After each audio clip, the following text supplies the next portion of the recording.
E aí pessoal, tudo bem? Eu sou o Bruno Melo e começa agora a minissérie Vingadores. E o que vai ser essa minissérie? Durante essa semana teremos vídeos falando da importância e da mudança de raciocínio, tanto da parte cinematográfica como de marketing, que a Marvel trouxe pra gente. Você já tinha parado para analisar isso? E o quanto a Marvel pode te ajudar no seu dia a dia? Então presta atenção nessa série. Antes que a gente inicie qualquer coisa, a gente precisa ir lá no princípio de tudo. Então, onde surgiu a Marvel? Como surgiu a Marvel? Então, lá em 1934, um cara chamado Martin Goodman, ele fundou a Timely Comics. Aí depois virou Atlas, que lá no futuro depois se transformou em Marvel. E naquela época, imagina, em 34, as crianças tinham só os brinquedos, rádio e não tinha mais nada para consumir. Então iniciou a grande saga dos quadrinhos nos Estados Unidos. Ali também já existia a DC Comics. O que acontece nesse período, um pouco depois, inicia a Segunda Guerra Mundial.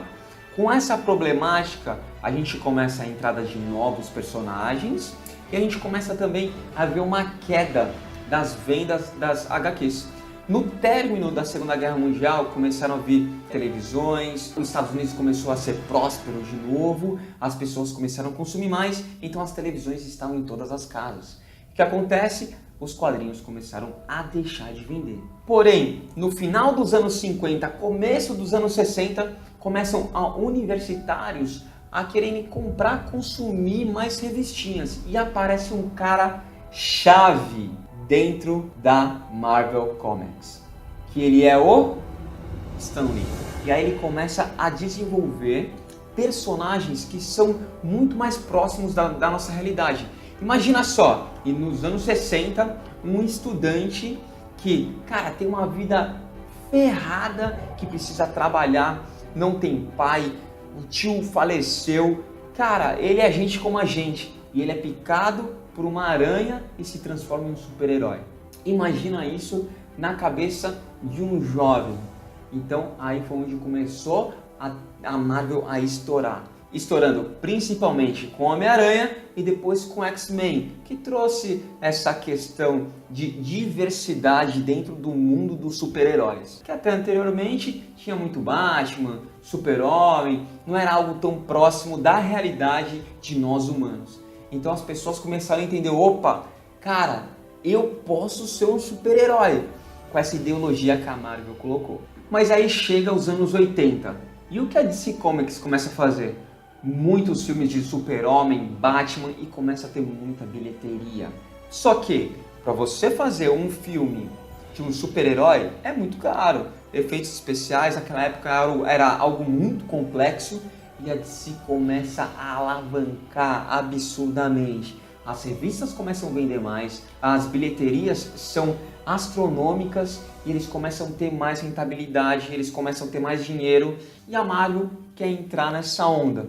Porém, não tem cacife. E aí eles começam primeiro. Não sei se você lembra do Howard, o Pato, Howard the Duck. É um filme muito antigo, eu gosto muito, eu sou bem geek, eu gosto demais desse filme, mas foi um dos primeiros filmes da Marvel. E também eles lançaram o Justiceiro, porém a bilheteria foi muito fraca. E aí em 1993 começa a derradeira dos quadrinhos. Que o que acontece? É um monte de universo, é um monte de super-herói, e as histórias muito ruins, muito fracas, porque eles precisavam vender cada vez mais. E o que acontece? Começa a cair cada vez mais as vendas dos quadrinhos. Mas só que aí a Marvel, já por fazer algumas fusões que não deram certas, por má gestão, eles já estavam numa sofrência. Eles já estavam devendo em torno de 600 milhões de dólares. Eles já na beira da falência, já não se vendia mais quadrinhos como antigamente, eles não estavam com força dentro dos cinemas, a DC Comics estava disparado na frente. E o que eles fazem? Eles colocam uma pessoa para poder cuidar da parte cinematográfica. E aí é onde entra o Avi Arad. E esse cara se torna o cabeça da área cinematográfica da Marvel. E você para e pensa, pô, ele veio e vai fazer um monte de filme, né? Essa é a ideia. Não. E aí ele começa a vender os direitos autorais dos maiores personagens que a Marvel tinha. Então, Homem-Aranha vai para a Sony, X-Men e Quarteto Fantástico vai para a Fox. E olha só o que acontece, Homem-Aranha estoura, X-Men estoura. Só para vocês terem uma noção, aqueles filmes da Sony, só do Homem-Aranha, chegou a dar quase 800 milhões de lucro para a Sony. E o que acontece? A Marvel entra no jogo. Aí o nome da Marvel volta com força. E olha só com esse começo da historinha da Marvel, olha quanta coisa que a gente aprende. Primeiro, a primeira coisa que é mais importante aqui, que já fica como lição.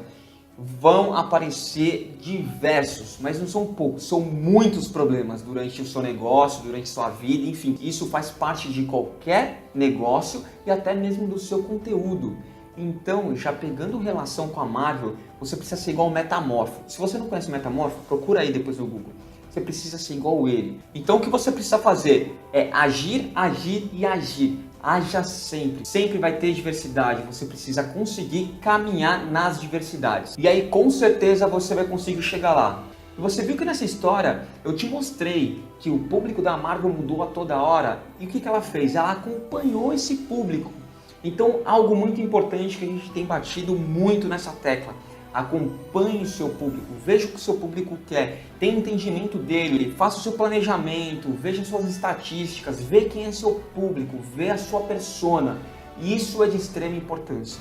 Daqui por diante a gente vai começar a ser mais específico de como eles chegaram lá, qual que foi a estratégia, mas você já consegue entender só no início da história deles, como tudo é muito correlacionado.